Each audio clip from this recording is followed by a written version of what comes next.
أعوذ بالله من الشيطان الرجيم. بسم الله الرحمن الرحيم.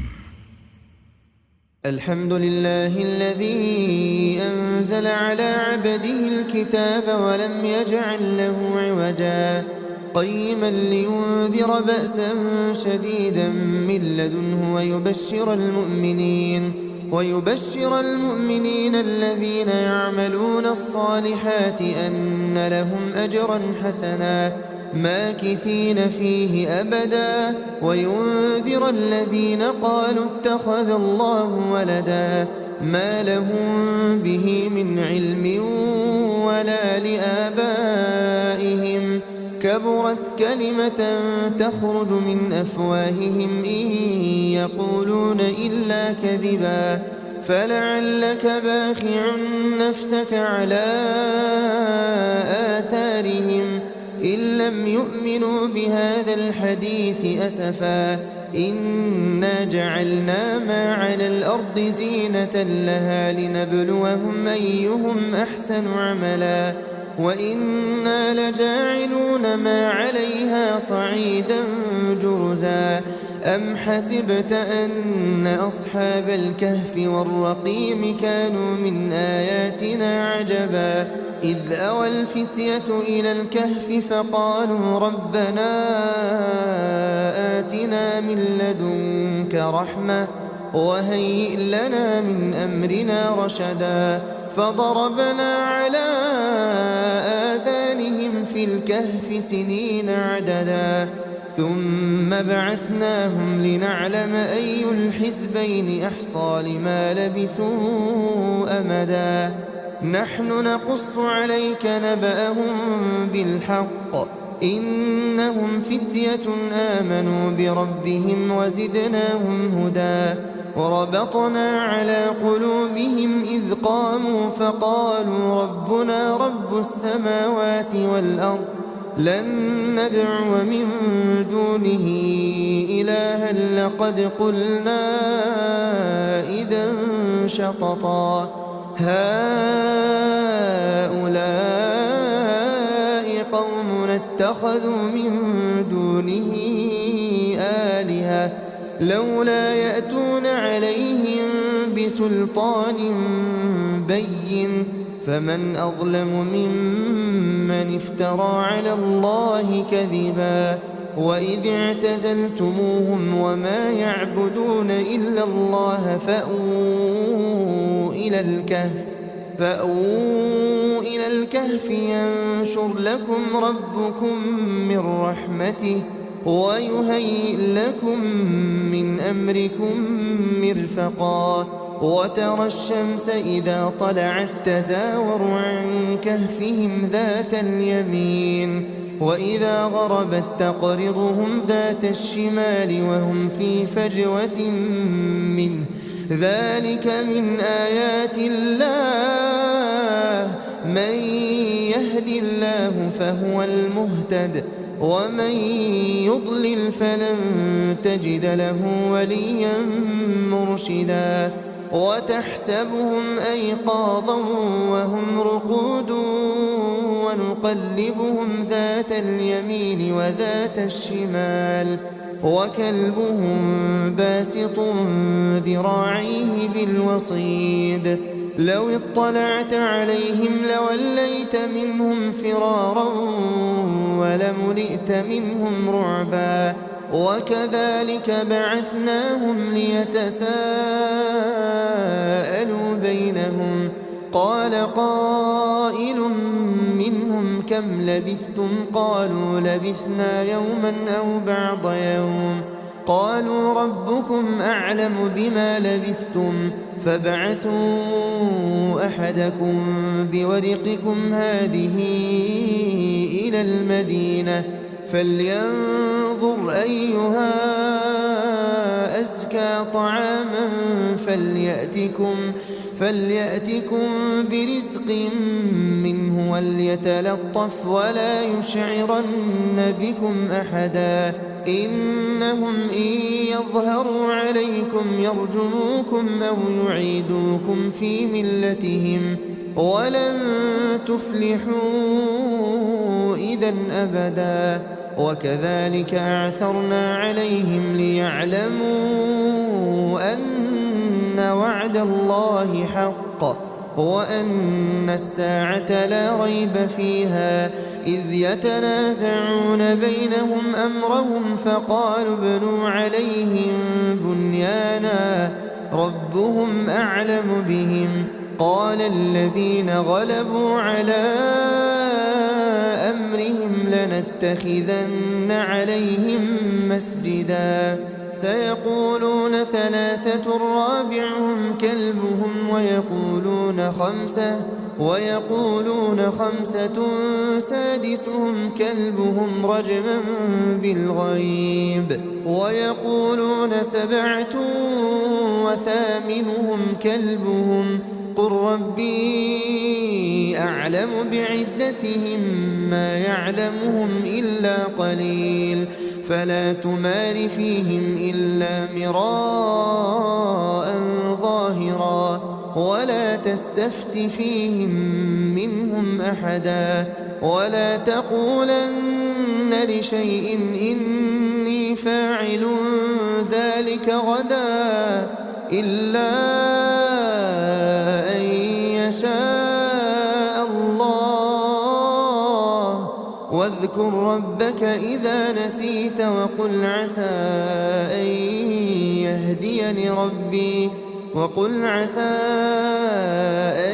يهديني ربي لأقرب من هذا رشدا. ولبثوا في كهفهم 300 سنين وازدادوا 9. قل الله أعلم بما لبثوا له غيب السماوات والأرض أبصر به وأسمع ما لهم من دونه من ولي ولا يشرك في حكمه أحدا. واتل ما أوحي إليك من كتاب ربك لا مبدل لكلماته ولن تجد من دونه ملتحدا. واصبر نفسك مع الذين يدعون ربهم بالغداة والعشي يريدون وجهه ولا تعد عيناك عنهم تريد زينة الحياة الدنيا. ولا تطع من أغفلنا قلبه عن ذكرنا واتبع هواه وكان أمره فرطا. وقل الحق من ربكم فمن شاء فليؤمن ومن شاء فليكفر. إنا أعتدنا للظالمين نارا أحاط بهم سرادقها وإن يستغيثوا يغاثوا بماء كالمهل يشوي الوجوه بئس الشراب وساءت مرتفقا. إن الذين آمنوا وعملوا الصالحات إنا لا نضيع أجر من أحسن عملا. أولئك لهم جنات عدن تجري من تحتهم الأنهار يحلون فيها من أساور من ذهب ويلبسون ثيابا خضرا من سندس واستبرق متكئين فيها على الأرائك نعم الثواب وحسنت مرتفقا. واضرب لهم مثل الرجلين جعلنا لأحدهما جنتين من أعناب وحففناهما بنخل وجعلنا بينهما زرعا كلتا الجنتين آتت أكلها ولم تظلم منه شيئا وفجرنا خلالهما نهرا وكان له ثمر فقال لصاحبه وهو يحاوره أنا أكثر منك مالا وأعز نفرا ودخل جنته وهو ظالم لنفسه قال ما أظن أن تبيد هذه أبدا وما أظن الساعة قائمة ولئن رددت إلى ربي لأجدن خيرا منها منقلبا قال له صاحبه وهو يحاوره أكفرت بالذي خلقك من تراب ثم من نطفة ثم سواك رجلا لكن هو الله ربي ولا أشرك بربي أحدا ولولا إذ دخلت جنتك قلت ما شاء الله لا قوة إلا بالله إن ترني أنا أقل منك مالا وولدا فعسى ربي أن يؤتيني خيرا من جنتك ويرسل عليها حسبانا من السماء فتصبح صعيدا زلقا أو يصبح ماؤها غورا فلن تستطيع له طلبا وأحيط بثمره فأصبح يقلب كفيه على ما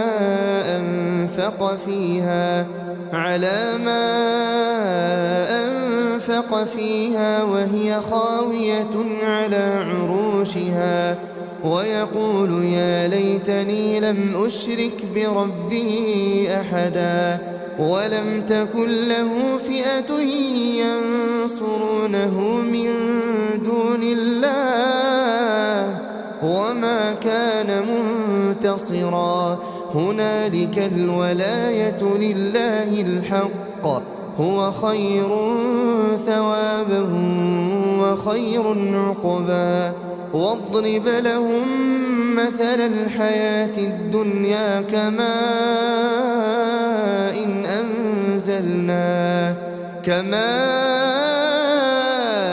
إن أنزلناه من السماء فاختلط به نبات الأرض فأصبح هشيما تذروه الرياح وكان الله على كل شيء مقتدرا المال والبنون زينة الحياة الدنيا والباقيات الصالحات خير عند ربك ثوابا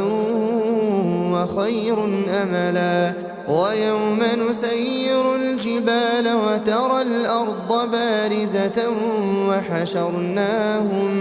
وحشرناهم فلم نغادر منهم أحدا وعرضوا على ربك صفا لقد جئتمونا كما خلقناكم أول مرة بل زعمتم أن لن نجعل لكم موعدا ووضع الكتاب فترى المجرمين مشفقين مما فيه ويقولون يا ويلتنا ما لهذا الكتاب لا يغادر صغيرة ولا كبيرة إلا أحصاها ووجدوا ما عملوا حاضرا ولا يظلم ربك أحدا وإذ قلنا للملائكة اسجدوا لآدم فسجدوا إلا إبليس كان من الجن ففسق عن أمر ربه أفتتخذونه وذريته أولياء من دوني وهم لكم عدو بئس للظالمين بدلا ما أشهدتهم خلق السماوات والأرض ولا خلق أنفسهم وما كنت متخذ المضلين عضدا ويوم يقول نادوا شركائي الذين زعمتم فدعوهم فلم يستجيبوا لهم وجعلنا بينهم موبقا ورأى المجرمون النار فظنوا أنهم مواقعوها ولم يجدوا عنها مصرفا ولقد صرفنا في هذا القرآن للناس من كل مثل وكان الإنسان أكثر شيء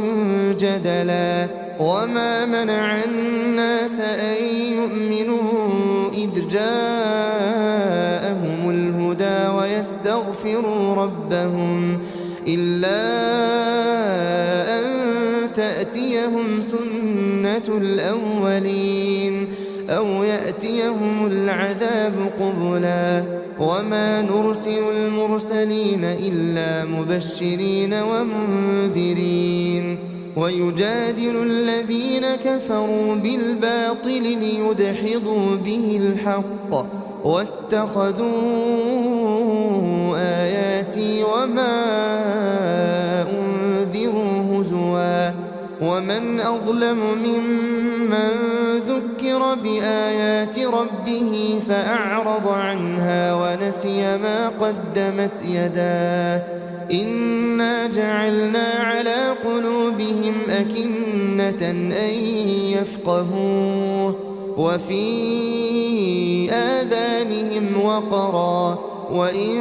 تدعهم إلى الهدى فلن يهتدوا إذا أبدا وربك الغفور ذو الرحمة لو يؤاخذهم بما كسبوا لعجل لهم العذاب بل لهم موعد لن يجدوا من دونه موئلا وتلك القرى أهلكناهم لما ظلموا وجعلنا لمهلكهم موعدا وإذ قال موسى لفتاه لا أبرح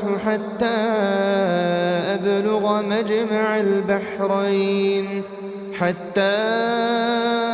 أبلغ مجمع البحرين أو أمضي حقبا فلما بلغا مجمع بينهما نسيا حوتهما فاتخذ سبيله في البحر سربا فلما جاوزا قال لفتاه آتنا غداءنا لقد لقينا من سفرنا هذا نصبا قال أرأيت إذ أوينا إلى الصخرة فإني نسيت الحوت وما أنسانيه إلا الشيطان أن أذكره واتخذ سبيله في البحر عجبا قال ذلك ما كنا نبغي فارتدا على آثارهما قصصا فوجدا عبدا من عبادنا آتيناه رحمة من عندنا وعلمناه من لدنا علما قال له موسى هل أتبعك على أن تعلمني مما علمت رشدا قال إنك لن تستطيع معي صبرا وكيف تصبر على ما لم تحط به خبرا قال ستجدني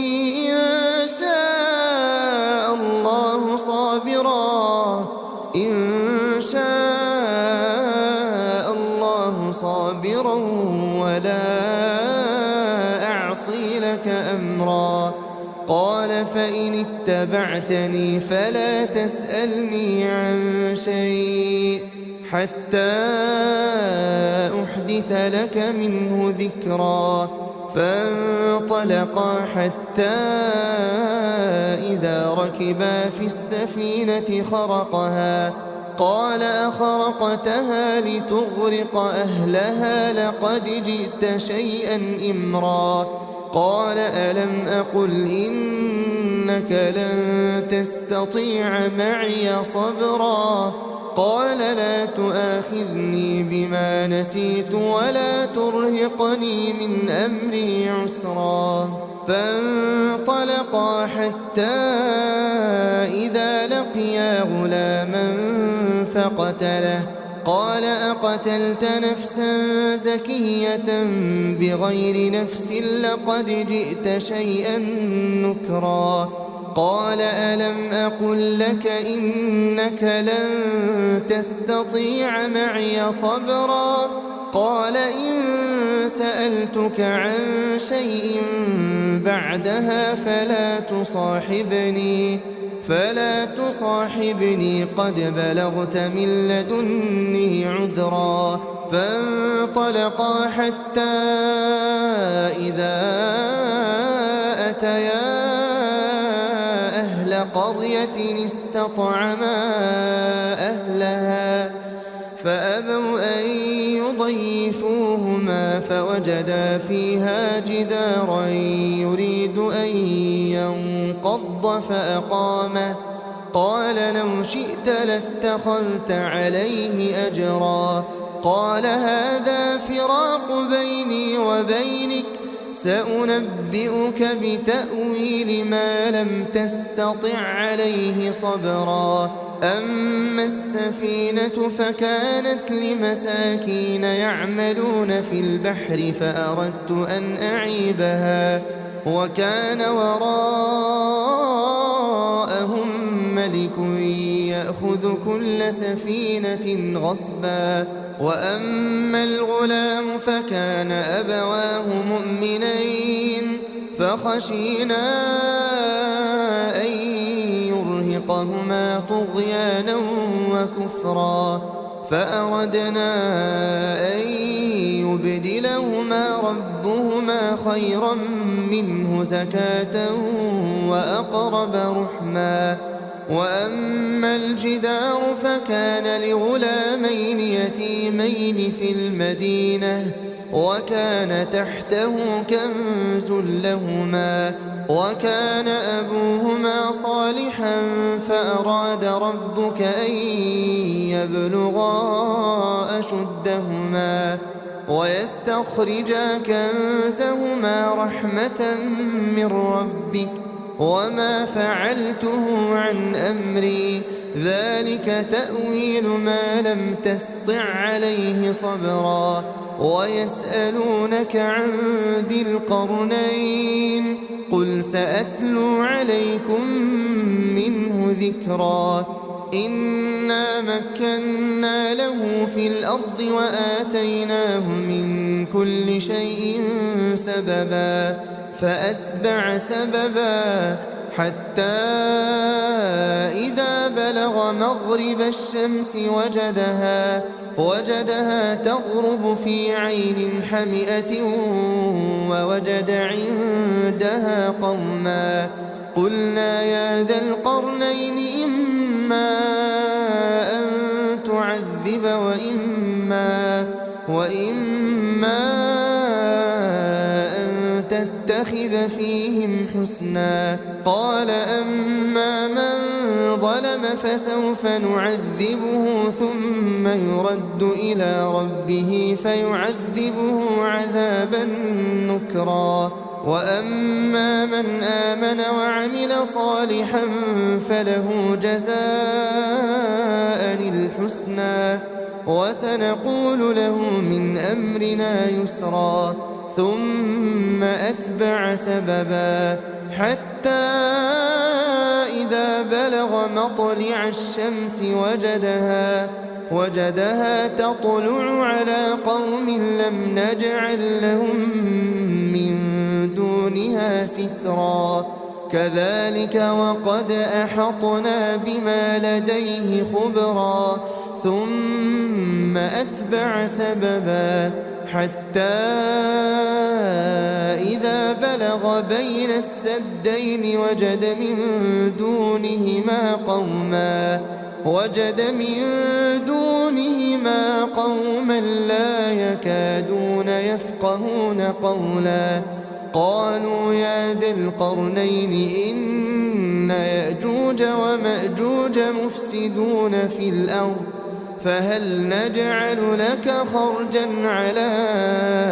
أن تجعل بيننا وبينهم سدا قال ما مكني فيه ربي خير فأعينوني بقوة أجعل بينكم وبينهم ردما آتوني زبر الحديد حتى إذا ساوى بين الصدفين قال انفخوا حتى إذا جعله نارا قال آتوني أفرغ عليه قطرا فما استطاعوا أن يظهروه وما استطاعوا له نقبا قال هذا رحمة من ربي فإذا جاء وعد ربي جعله دكاء وكان وعد ربي حقا وتركنا بعضهم يومئذ يموج في بعض ونفخ في الصور فجمعناهم جمعا وعرضنا جهنم يومئذ للكافرين عرضا الذين كانت أعينهم في غطاء عن ذكري وكانوا لا يستطيعون سمعا أفحسب الذين كفروا أن يتخذوا عبادي من دوني أولياء إنا أعتدنا جهنم للكافرين نزلا قل هل ننبئكم بالأخسرين أعمالا الذين ضل سعيهم في الحياة الدنيا وهم يحسبون أنهم يحسنون صنعا أولئك الذين كفروا بآيات ربهم ولقائه فحبطت أعمالهم فلا نقيم لهم يوم القيامة وزنا ذلك جزاؤهم جهنم بما كفروا واتخذوا آياتي ورسلي هزوا إن الذين آمنوا وعملوا الصالحات كانت لهم جنات الفردوس نزلا خالدين فيها لا يبغون عنها حولا قل لو كان البحر مدادا لكلمات ربي لنفد البحر قبل أن تنفد كلمات ربي ولو جئنا بمثله مددا قل إنما أنا بشر مثلكم يوحى إلي أنما إلهكم إله واحد فمن كان يرجو لقاء ربه فليعمل عملا